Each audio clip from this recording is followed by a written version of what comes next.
الحمد لله رب العالمين والصلاة والسلام على أشرف الأنبياء والمرسلين وعلى آله وصحبه أجمعين ومن تبعهم بإحسان إلى يوم الدين أما بعد السلام علیکم ورحمۃ اللہ وبرکاتہ۔ چند کلمات زنا کاری اور فحاشی کے بارے میں ملاحظہ فرمائیں۔ زناکاری و فحاشی اور جنسی بے راہ روی ایک جرم عظیم ہے جس کی حرمت و قباحت شرائع سابقہ و قدیمہ، قبائل بدویہ اور شریعت اسلامیہ میں موجود ہے۔ اس کے معاشرتی و معاشی، اقتصادی و روحانی اور جسمانی اضرار و نقصانات اور ان امور کا ارتکاب کرنے والوں کے لیے سزا و عقاب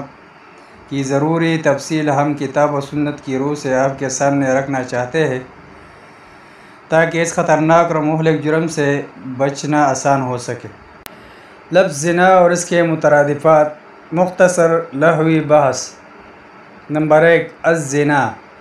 شرعی و اخلاقی حدود کو توڑتے ہوئے مرد و زن کی باہمی جنسی تعلقات پیدا کرنے اور جنسی تسکین حاصل کرنے کو الزنا کہا جاتا ہے۔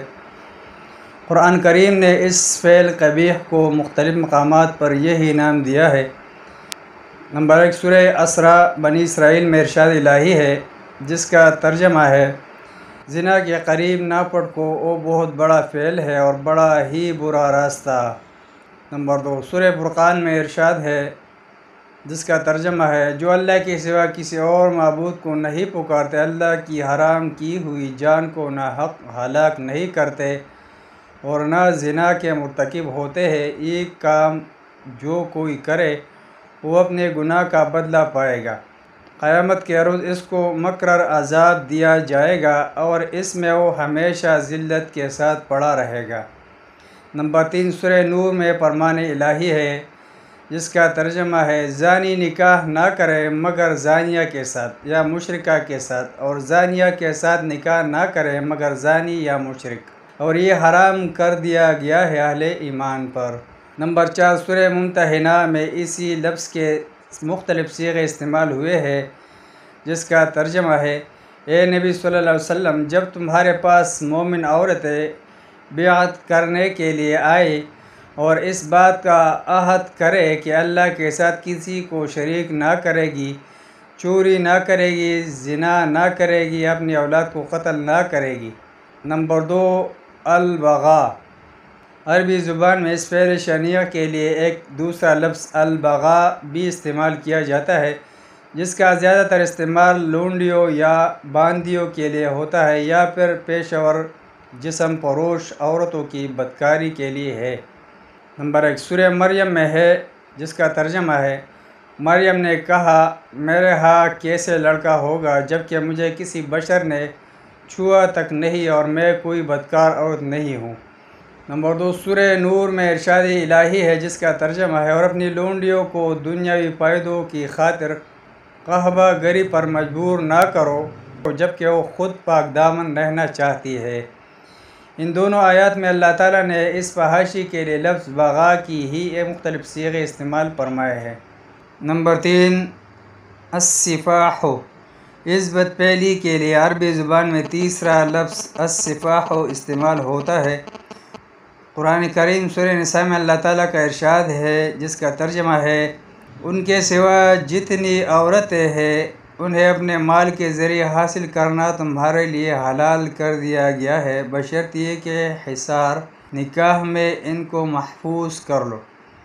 نہ یہ کہ آزاد شہوت رانی کرنے لگو۔ اگلی ہی آیات میں ارشاد باری تعالیٰ ہے جس کا ترجمہ ہے: پس ان کے سرپرستوں کی اجازت سے ان کے ساتھ نکاح کر لو اور معروف طریقہ سے ان کے مہر ادا کر دو تاکہ وہ حصار نکاح میں محفوظ محصنات ہو کر رہے، آزاد شہوت رانی نہ کرتی پھرے اور نہ چوری چھپے اشنائیاں کرے۔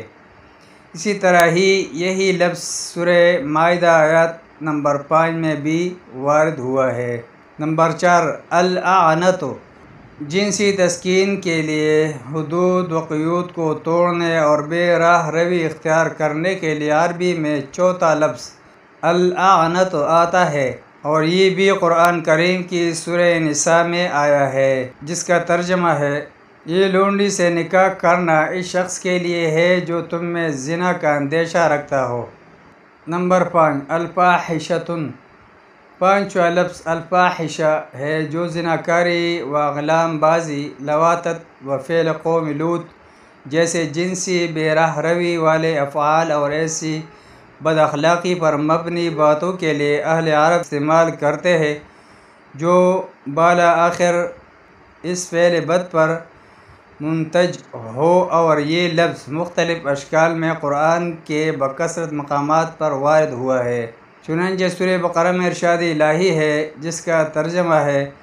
وہ شیطان تمہیں بدی اور بے حیائی کا حکم دیتا ہے اور یہ سکھاتا ہے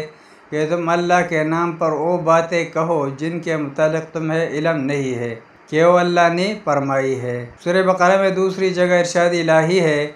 جس کا ترجمہ ہے شیطان تمہیں مفلسی سے ڈراتا ہے اور شرمناک طرز عمل اختیار کرنے کی ترغیب دیتا ہے، مگر اللہ تمہیں اپنی بخشش اور فضل کی امید دلاتا ہے، اللہ بڑا فراخ دست اور دانا ہے۔ سورہ آل عمران میں ارشاد الہی ہے جس کا ترجمہ ہے اور جن کا حال یہ ہے کہ اگر کبھی کوئی فحش کام ان سے سرزد ہو جاتا ہے یا کسی گناہ کا ارتکاب کر کے وہ اپنے اوپر ظلم کر بیٹھتے ہیں تو انہیں اللہ یاد آ جاتا ہے اور اس سے وہ اپنے قصور کی معافی چاہتے ہیں، کیونکہ اللہ کے سوا کون ہے جو گناہ معاف کر سکتا ہے۔ سورہ نساء میں ایک اور جگہ ارشاد باری تعالیٰ ہے مسلمانوں تمہاری عورتوں میں سے جو بدکاری کی مرتکب ہو ان پر اپنے میں سے 4 آدمیوں کی گواہی لو۔ اس طرح یہ لفظ الفاحشہ اس سورت کی آیات 19، 22، 25 میں بھی استعمال ہوا ہے۔ سورہ اعراف میں ارشاد الہی ہے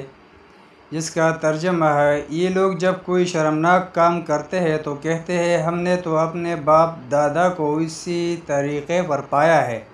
اور اللہ ہی نے ہمیں ایسا کرنے کا حکم دیا ہے۔ ان سے کہو اللہ بے حیائی کا حکم کبھی نہیں دیا کرتا، کیا تم اللہ کا نام لے کر وہ باتیں کہتے ہو جن کے متعلق تمہیں علم نہیں کہ وہ اللہ کی طرف سے ہے؟ ایسے ہی سورہ اعراف آیات 33، سورہ یوسف آیات 24، سورہ اسراء یا بنی اسرائیل آیات 32، سورہ نور آیات 19، 21، سورہ نحل آیات 90، سورہ عنکبوت آیات 28، 35، سورہ احزاب آیات 30، سورہ شعراء آیات 37، سورہ نجم آیات 32، سورہ طلاق آیات اول۔ جنسی بے راہ روی کے بارے میں واردہ ان الفاظ پر مشتمل آیات کا ترجمہ و تفسیر ہم سر دست چھوڑ رہے ہیں تاکہ بات طویل نہ ہو جائے، اور پھر ویسے بھی آگے چل کر مختلف مراحل پر